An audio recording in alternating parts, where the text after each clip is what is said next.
Assalamualaikum warahmatullahi wabarakatuh. Alhamdulillahirabbil alamin. Wassalatu wassalamu ala asyrafil anbiya wal mursalin wa ala alihi wa sahbihi ajma'in. Alhamdulillah, berjumpa lagi kita pada pagi ini bersama-sama bersyukur kepada Allah Subhanahu wa taala atas kurnianya kepada kita kerana kita dapat bersama-sama dalam sesi seterusnya pada pagi ini, iaitu tadabbur harian bersama Al-Quran. Alhamdulillah, pagi ini kita akan bersama-sama di muka surat 521. Kita hari ini akan bersama-sama daripada surah Az-Zariyat, insya-Allah, pada muka surat yang kedua daripada surah Az-Zariyat, iaitu daripada ayat yang ke-7 sehingga ayat yang ke-30.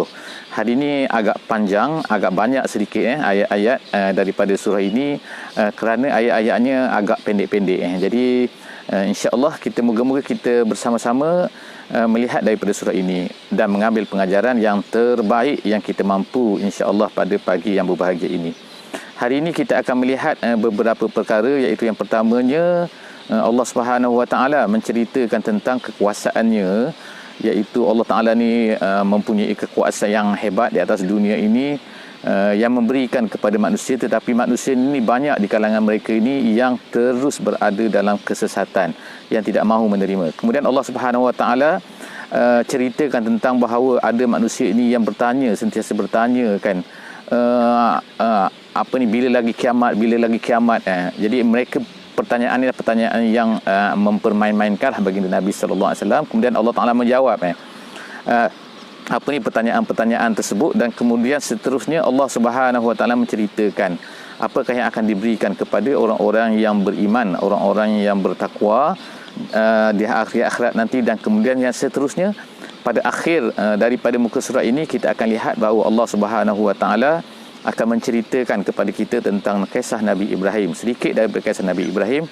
Dan kita akan lihat bahawa kisah Nabi Ibrahim yang diceritakan oleh Allah Subhanahu wa taala di dalam muka surat ini atau dalam surah ini adalah merupakan mempunyai perkaitan dengan kisah ataupun tema keseluruhan kepada surah ini, iaitu surah Ar-Rizqu, iaitu rezeki. Jadi insya-Allah mari kita bersama-sama insya-Allah di dalam surah ini insya-Allah. A'udzubillahi minasyaitonirrajim. Bismillahirrahmanirrahim. Was-samaa'i zatil hubuk. Innakum lafi qaulin mukhtalif. Yu'faku anhu man ufiq. Qutilal kharrasun allazina hum fi ghamratin sahun. Sadaqallahul azim. Jadi itu adalah pembukaan kepada surah ini. Jadi kita lihat insya-Allah apakah pengertian, apakah maksud dan juga apakah yang ada di sebalik semua ayat-ayat yang disebutkan oleh Allah Subhanahu wa taala ini. Yang pertama, iaitu Allah Taala bersumpah dengan langit, was-samai, dan demi langit. Zatil hubuk. Hubuk ini adalah satu perkataan dalam bahasa Arab, berasal daripada satunya adalah habikah. Habikah ni ertinya ialah sebagaimana kata Imam Al-Qurtubi, hubuk ini ataupun habikah ini mempunyai 5 pengertian disebutkan oleh ulama-ulama tafsir, tetapi saya sebut yang masyhur saja. Yang masyhurnya ialah hubuk ini ialah jalan-jalan. Jadi apa maksudnya? Dan langit yang mempunyai jalan-jalan. Jadi sebagaimana dalam bahasa Arabnya digunakan habikah ini ialah satu perkataan yang menunjukkan kepada jalan-jalan yang ada di padang pasir, yang dilalui oleh manusia di atas pasir. Jadi kebanyakan daripada kita tak tahu sebab apa dia tu jauh daripada kita. Jadi was-sama' zatil hubuk di sini, makna yang paling popular yang diberikan oleh ulama tafsir ialah iaitu jalan-jalan, bahawa langit-langit ini, di langit ini ada jalan-jalan. Jalan-jalan yang kita tidak ketahui. Kenapa kita tak tahu? Kan dia tu terlalu jauh daripada kita. Jadi manusia hanyalah meneka-neka saja kan, tetapi sebenarnya di langit ini ada mempunyai jalan-jalan. Yang keduanya, ada pendapat yang kedua diberikan oleh ulama tafsir, mengatakan hubuk ni ertinya ialah satu benda yang sangat cantik. Ada yang kata hubuk ni ertinya ialah bintang-bintang. Jadi itulah di antara tafsiran popular kepada al-hubuk ini. Jadi kita boleh gunakanlah mana-mana saja kita nak katakan. yang mempunyai bintang ke, yang mempunyai kecantikan ke, tapi langit ini memang indah, memang cantik, dan kita tak tahu apa yang tersembunyi di belakang sana, iaitu di atas sana yang kita tak tahulah kan. Itu hubuk. Yang kedua, innakum lafi qaulin mukhtalif. Inilah benda yang Allah Taala nak katakan, itu adalah sumpahan. Tapi apa yang Allah Ta'ala nak beritahu kepada kita, bahawa manusia ini, innakum, kamu ni, kamu yang menentang Muhammad, yang menentang Nabi ni, yang menentang Rasul, innakum lafi qaulin mukhtalif. Kamu ni sentiasa, kata-kata kamu ni berbeza-beza. Mukhtalif. Mukhtalif makna qaulin mukhtalif, kata-kata yang sentiasa berbeza-beza. Macam mana kata berbeza-beza kan? Sebab apa? Sekali ada orang ni kata macam ni, sekali ada orang kata Muhammad ni gila, sekali kata Quran ni adalah asatirul awwalin, sekali kata Muhammad ni adalah tukang nujum, sekali adalah kata dia ni adalah tukang sihir. Jadi kalaulah sekali macam ni, sekali macam ni, sekali macam ni, tu nak menunjukkan apa sebenarnya tu? Tu nak menunjukkan bahawa kata-kata itu adalah kata-kata ciptaan kamu. Kalaulah Muhammad ni ialah memang betul macam ni, nescaya kata-kata kamu satu saja. Kenapa kamu ni mukhtalif? Itu Kemudian yufaku anhu man ufik. Jadi yufaku ni artinya ialah berpaling, tak terimalah orang-orang yang telah dipalingkan oleh Allah Subhanahu Wa Taala. Jadi orang tak terima tu tak terimalah, sudahlah. Tu kutilal kharrasun. Jadi kemudian Allah Taala kata kutilal kharras. Kutila ni perkataan kalau ikut maknanya ialah dibunuhlah. Tapi maksud di sini ialah bukan dibunuh, tapi maksudnya doa, satu benda yang memang kalau kita nak kata perkataannya ialah lu'ina, kata kan, dilaknatlah, iaitu doa daripada Allah Subhanahu Wa Taala terhadap kharras. Jadi kharras ni apa? Kharras ni ialah daripada perkataan kharasa, iaitu kharasa ni asal dalam bahasa Arab ialah zanna ataupun khammana. Khammana tu ialah mereka ni menjangka-jangka ataupun menyangka-nyangka. Sebagai contohnya ialah apa kan, apabila mereka merasai bahawa ini ada ke, itu adalah nama dia ialah kharras. Jadi penipu ni, makna kharrasun sini adalah penipu. Kerana apa? Kerana asal kepada orang yang menipu ni ialah dia ni mengagak-agak saja satu-satu benda tu. Jadi sebab itulah Allah Taala kaitkan di sini ialah kutilal kharrasun, sebab mereka ni mengagak-agak saja pada Muhammad, mereka mengatakan macam ni, tapi mereka ni sebenarnya penipu. Asasnya mereka ni adalah penipu, mengatakan satu benda kepada Nabi kita sallallahu alaihi wasallam yang tidak ada. Jadi Allah Taala kata kutilal kharrasun. Macam kalau kita kata celakalah orang-orang yang menipu tu. Allazinahum fi ghamratin sahun. Yang mana mereka ni ghamrah ni apabila air tu menenggelami bumi, maka kita panggil dia ghamrah. Jadi macam itulah mereka ni dah tenggelam, dah ditenggelami, gitu. Tenggelami oleh kebatilan mereka tu, dan kemudian sahun tu maknanya lalai. Jadi Allah Taala kata sini allazinahum fi ghamratin, mereka ni memang tenggelam dan memang tak ada apa dah kan, terbenam habis. Dan juga sahun, dan mereka ni adalah dalam kelalaian yang sangat dahsyat. Seterusnya Allah Taala kata yasalu ayyana yaumuddin.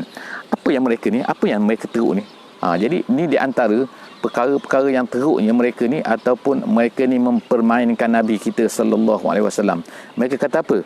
Mereka bertanya kamu, wahai Muhammad ni, ayyana yaumuddin. Mereka bertanya, bila hari kiamat? Bila hari kiamat? Ni kata-kata bukan tanya betul-betul, bukan tanya ya Rasulullah, hari kiamat tu bila ya? Bukan tanya macam tu, tapi Muhammad, kiamat tu bila? Mereka dengan ketawa dengan apa benda semua, sebagaimana diceritakan di tempat lain ataupun di dalam sirah Nabi kita sallallahu alaihi wasallam.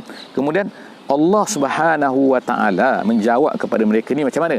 Iaitu hari yang mereka tanya tu, yaumahum 'alan nari yuftanun. Mereka bertanya kamu Muhammad, hari ini bila? Iaitu hari itu apa? Iaitu hari ni, hari yang mana mereka ini 'alan nari yuftanun. Yuftanun ni daripada fatana. Fatana ni artinya ialah apabila seseorang itu memasukkan, ini dalam bahasa Arab asal, iaitu seseorang itu memasukkan emas ke dalam api. Kenapa? Sebab nak pisahkan di antara yang elok dengan yang tak elok pada emas tu. Sebab kadang-kadang emas tu bercampur dengan satu benda yang tak elok, dengan bercampur dengan kekotoran-kekotoran emas tu, tapi untuk bersihkan emas tu lalu dicampakkan dalam api tu. Jadi yuftanun ini ialah dicampakkan ke dalam api tu. Jadi Allah Subhanahu Wa Taala sebutkan yaumahum 'alan nari yuftanun. Hari awak bertanya hari kiamat, wahai orang kafir, wahai yang tak nak terima, kamu nanti akan dicampakkan ke dalam hari tu, hari yang kamu dicampakkan ke dalam api tu, dalam neraka tu. Zuku, kemudian dikatakan kepada kamu, Bukan saja campak saja, tapi dia campak dengan dikatakan lagi. Jadi kata-kata ni sebenarnya apabila diiringi dengan dicampak kata sebenarnya lah menambah sakitkan lagi. Jadi dikatakan suku fitnatakum. Rasakanlah kamu. Haza allazi kuntum bihi tastajilun, yang kamu nak sangat tu. Yang kamu minta sangat ni. Inilah dia. Seterusnya innal muttaqin, Allah Subhanahu Wa Taala habis itu kemudian Allah Taala berpindah kepada balasan yang diberikan oleh Allah Subhanahu Wa Taala pula kepada orang-orang yang bertakwa.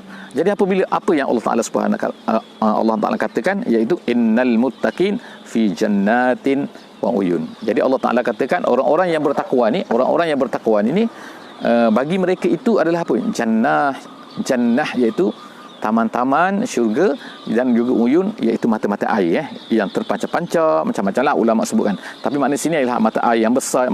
Ada mata air maknanya kan yang keluar air, akhizina ma atahum rabbuhum, yang mana mereka akan akhizi itu kalau ikut asalnya maknanya lah mengambil lah kan, tapi maksudnya itu munaamun, iaitu mereka itu diberi nikmat. Itu maksud dia, diberi nikmat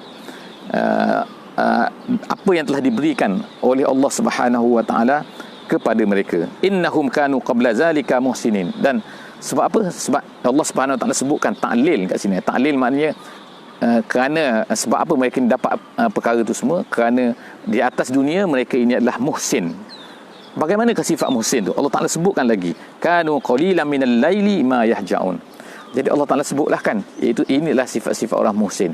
Walaupun kita kata perkara ini adalah tidak wajib dan kita katakan bahawa ayat ini, surah ini adalah turunnya di Mekah. Jadi dia nak menceritakan, menanamkan perasaan, menceritakan tentang apa, bagaimana sifat yang sepatutnya lah seseorang itu, seorang Muslim itu, seorang yang muhsin itu.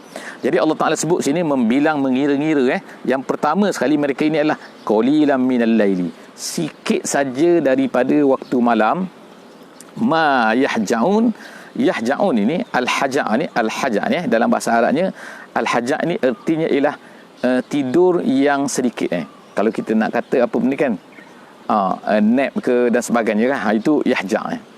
Jadi Allah Ta'ala sebut sini ada perkataan ma yahja', bukan maknanya ma tu bukan maknanya tidak, bukan tidak makna ma tu, tapi ma tu nama dia ma ziyadah, untuk menambah litakid. Sebab dalam bahasa Arab ada macam tu kan. Ni kita belajar sikit lah. Ada ma kadang-kadang maknanya yang, ada kadang-kadang ma tu maknanya tidak, ada kadang-kadang makna tu apa. Tapi di sini makna ma di sini dah ma lit, nama dia ma az-ziyadah litakid. Ma tambahan untuk menambahkan lagi. Jadi apa dia sifat mereka ni? Yang pertamanya Allah Ta'ala sebut orang-orang yang muhsin ni ialah mereka ini sikit saja daripada waktu malam tu mereka tu tidur. Maknanya apa? Maknanya mereka ini bangun untuk beribadah kepada Allah Subhanahu Wa Ta'ala. Beribadah macam apa? Bersembahyang ke, dan macam-macam lagi yang lain. Apa lagi Allah Ta'ala sebut selepas daripada itu? Iaitu apa? Itu sifat yang pertama. Sifat yang kedua, wabil ashari hum yastaghfirun.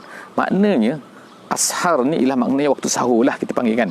Sahur tu sebenarnya makan sahur, tapi as-suhur tu ialah waktu sahur. Iaitu waktu sahur ni ialah pada dikatakan oleh ulama 1/3 daripada malam tu. Jadi pada masa itu mereka ni banyak beristighfar kepada Allah Subhanahu Wa Taala. Jadi maknanya mereka ni bukan hanya sembahyang tapi sembahyang dan juga istighfar. Dua-dua perkara tu Kemudian lagi Allah Ta'ala sebutkan sifat yang ketiga lagi, iaitu apa? Wa fi amwalihim haqqun lis-sa'ili wal mahrum. Dan pada harta mereka pula ada hak. Hak apa? Hak untuk orang-orang yang meminta. Hak ni maknanya pemberian maknanya. Makna sini ialah ada hak, maksudnya ada bahagian yang mereka akan berikan kepada orang sa'il. Yang pertama sa'il, orang yang meminta. Yang keduanya mahrum. Mahrum ini pendapat yang popular di kalangan ahli tafsir ialah seseorang yang tidak mempunyai harta tetapi dia tidak meminta. Sebab dia rasa malu, dia rasa segan, dia rasa tak layak dan sebagainya, tapi dia tak ada harta. Jadi itu nama dia mahrum. Itu satu pendapat lah yang paling popular. Ada lagi pendapat-pendapat lain di kalangan ahli tafsir untuk perkataan mahrum ni. Ada yang kata orang-orang yang tidak diberikan, dan ada pendapat yang mengatakan iaitu orang yang tidak mendapat harta ghanimah dan sebagainya. Tapi itu adalah pendapat-pendapat yang agak kurang popular. Tapi pendapat popular sini, as-sa'il ialah orang yang meminta. Oleh kerana mereka ni tak ada harta dan sebagainya, maka mereka meminta. Dan yang kedua, orang-orang yang tidak meminta. Jadi maknanya tanggungjawab kita ialah untuk mencari orang-orang yang kadang-kadang tidak ada harta tapi dia segan untuk meminta, dia malu untuk meminta. Jadi kita berikan juga kepada mereka. Pada harta kita sepatutnya ada bahagian untuk mereka tu. Jadi Allah Subhanahu Wa Taala, ulama-ulama tafsir menyebutkan di sini bahawa hak di sini itu bukan artinya ialah satu kewajipan. Sebab apa? Sebab kewajipan tu seperti itu, bahagian harta yang wajib dikeluarkan itu adalah zakat. Dan zakat itu tidak diwajibkan lagi pada masa ni. Kenapa? Kerana zakat tu diwajibkan pada tahun yang kedua Hijrah. Sedangkan ayat ini adalah ayat Makkiyah. Tetapi seorang Islam tu, seorang mukmin tu, seorang yang baik itu, dia akan sentiasa merasai bahawa harta yang diperolehi, yang diberikan oleh Allah Subhanahu Wa Taala kepadanya melalui perniagaan ke, melalui apa-apalah kan, kemurahan rezeki dan sebagainya, sepatutnya ada perasaan bahawa harta itu adalah ada hak di situ. Ada bahagian situ, sepatutnya diberikan kepada orang lain juga, bukan untuk dirinya sahaja. Jadi itu ada juga pendapat yang mengatakan bahawa zakat telah diwajibkan di Mekah, tetapi tidak ditentukan apa bahagiannya. Cuma yang di Madinah tu telah ditentukan part-partnya, iaitu apa? 2.5%, 10%, 20% dan sebagainya lah kan, 5% dan sebagainya. Itu adalah hak-hak yang telah ditentukan, itu adalah di Madinah. Yang di Mekah ni telah diwajibkan, tetapi tidak tentukan dia punya nisbah yang tertentunya kan. Nisbah tertentu. Jadi itu adalah pendapat-pendapat ulama lah. Itu adalah 3 sifat Allah Taala ceritakan tentang orang-orang yang sifat-sifat orang yang muhsinin. Kemudian Allah Taala kata wa fil ardi ayatun lil mukinin. Kemudian Allah Taala sebut lagi tentang apa ni tanda-tanda kekuasaan Allah Subhanahu Wa Taala, iaitu pada bumi. Sepatutnya ni banyak sangat cerita kan tentang apa Allah Taala suruh lihat kan, apa yang ada di bumi, apa yang ada di langit. Jadi Allah Taala sebut sekarang sini apa? Wa fil ardi ayatun lil mukinin. Pada bumi ni ada ayat, ada sign bukan ada sciences. Kalau orang kafir mungkin hanya berfikir tentang sciences saja. Sciences tu ialah hukum alam ni kan. Ni macam mana, ni macam mana, ni macam mana. Itu hukum alam kan, pergerakan ni macam mana. Itu pun disuruh kita fikir. Itu nama dia kerja akal. Tapi ada satu lagi ialah sign, S-I-G-N. Bukan sciences, tapi science, S-I-G-N. Tanda-tanda. Tanda-tanda itulah yang kita terjemahkan sebagai ayat tu. Ayatun tu. Jadi ayatun. Jadi sini Allah Taala kata wa fil ardi ayatun, pada bumi ni ada tanda-tanda. Tanda apa? Lil mukinin, bagi orang-orang yang yakin. Orang yang tak yakin, apa-apa pun dia tak nampak. Yakin kepada Allah Subhanahu Wa Taala, bila yakin kepada Allah, maka semua ni akan menjadi tanda terhadap kekuasaan, kehebatan Allah Subhanahu Wa Taala. Wa fi anfusikum. Tadi bumi, sekarang ni wa fi anfusikum, diri kamu pula. Jadi kalau bumi itu ialah di luar kita, apa yang ada nampak di bawah kita ni, di bawah ni, di keliling kita. Kemudian di dalam diri kita pula sendiri, di dalam urat darah kita, dalam kejadian kita, wa fi anfusikum, dalam diri kita ni kan. Semua benda sepatutnya ialah kita berfikir, kita tengok kuku kita kan. Masya-Allah, macam mana kuku kita ni, dia panjang, kemudian gini. Kuku kaki dia memanjang juga, tapi perlahan-lahan sikit. Rambut kita ada yang panjang, makin panjang kan. Tapi ada bulu kening kita tak panjang-panjang kan, dia sikit-sikit, sangat-sangat perlahan. Kalau bulu kening macam rambut, dah tahulah kena cukur setiap bulan, penat kita kan. Jadi makna di sini kan, itu wa fi anfusikum, pada diri kamu, dengan darahnya, dengan macam-macam lah protein dalam diri kita ni kan, dengan coronavirus yang diserang sini macam mana, semua tu adalah wa fi anfusikum afala tubsirun. Kamu tak nampak ke? Kamu tak tengok ke? Jadi duk tengok benda apa? Duk tengok pada diri kamu ialah tentang susunan sciences saja kan, tak nampak ayat situ. Jadi Allah Taala menyuruh kita supaya melihat benda tu. Wa fis samai rizqukum. Kemudian di langit pula. Di langit ni apa? Allah Ta'ala kata rizqukum, rezeki kamu. Apa maksud rezeki kamu? Jadi menurut majoriti pendapat ulama-ulama tafsir, dia kata wafis sama sini ialah maknanya ialah iaitu di bahagian atas tu, iaitu pada awan itu, iaitu hujan tu rizqukum. Iaitu awan tu menurunkan hujan. Kenapa dia kata awan tu, hujan tu adalah merupakan rezeki? Kerana hujan itulah biasanya yang akan pada kebiasaannya memberi rezeki kepada manusia, iaitu daripada hujan itulah tumbuhnya pokok-pokok, daripada pokok-pokok tumbuhnya hab-hab, iaitu hab ni maknanya apa ni, biji-bijian, maka manusia boleh makan daripada situ. Kalau tak ada hujan, jadi padang pasir semua, padang jarak, padang terkukur kan. Jadi kemudian Allah Ta'ala kata wa fis sama'i rizqukum wa ma tu'adun, dan apa yang dijanjikan. Apa yang dijanjikan iaitu ketetapan Allah Subhanahu Wa Ta'ala. Kenapa dikatakan fis sama', adakah di langit? Tak, maksudnya biasanya ke atas kan, pada pandangan kita, pada perasaan kita bahawa itu daripada atas lah. Tapi Allah SWT tidak bertempat Kemudian fa wa rabbis samai wal ardi innahu lahaqqun mislama annakum tantiqun. Kemudian Allah Ta'ala kata, dan demi Tuhan langit dan juga Tuhan bumi, sesungguhnya apa innahu sini, iaitu innahu apa yang dibawa oleh Nabi Muhammad sallallahu alaihi wasallam ini adalah iaitu hisab, pembalasan tentang akhirat. Apa yang Nabi sallallahu alaihi wasallam cerita tu, semua tu adalah benar. Kemudian hal ataka hadisu dhaifi Ibrahim, kemudian dia bawa masuk kita, iaitu dalam ayat yang ke 20 kisah 24 ni, ayat 24 ni kita akan masuk pula dibawa kisah tentang Nabi Ibrahim. Jadi insya-Allah kita bersama-sama sekarang ni beralih kepada kisah Nabi Ibrahim. Apakah yang Allah SWT nak ceritakan tentang kisah Nabi Ibrahim di sini? Jadi pertanyaan tu dimulai dengan hal ataka. Jadi hal ata tu kalau kita kata, kamu tahu tak? Kamu pernah dengar tak? Itu bila mukaddimahnya begitu, jadi artinya nak menunjukkan apa? Nak menunjukkan bahawa apa konten dia ni adalah satu benda yang sangat penting lah, yang nak diceritakan oleh Allah Subhanahu Wa Taala. Jadi hal ataka, kamu tahu tak? Kamu tahu tak? Kamu pernah dengar tak cerita pasal hadis? Hadis tu maknanya cerita tentang apa? Cerita tentang dhaifi Ibrahim, tetamu Nabi Ibrahim al-mukramin, yang dimuliakan. Jadi yang dimuliakan tu apa? Iaitu ikram. Ikram ni dalam bahasa Arab, makna ikram tu makna yang dimuliakan. Jadi mukramin, dimuliakan apa? Iaitu malaikat-malaikat mereka tu, iaitu dimuliakan oleh Allah Subhanahu Wa Taala kerana mereka ini mematuhi. Ataupun kata ulama, setengah ulama kata mukramin situ artinya ialah dia tu dimuliakan oleh Nabi Ibrahim alaihissalam. Sebab selepas daripada tu dia bukan saja datang, tapi Nabi Ibrahim bila datang tu telah menyembelih kambingnya kan. Jadi berapa orangkah dhaif situ? Dhaif ni yang datang ni dikatakan adalah, ada pendapat ulama kata dia 12 orang 12 orang datang, ataupun ada yang kata 10 orang dan ada yang kata 3 orang. Jadi yang termasuk situ kepalanya ialah Jibril lah alaihissalam, tapi mereka datang ni menyerupai sebagai manusia kan.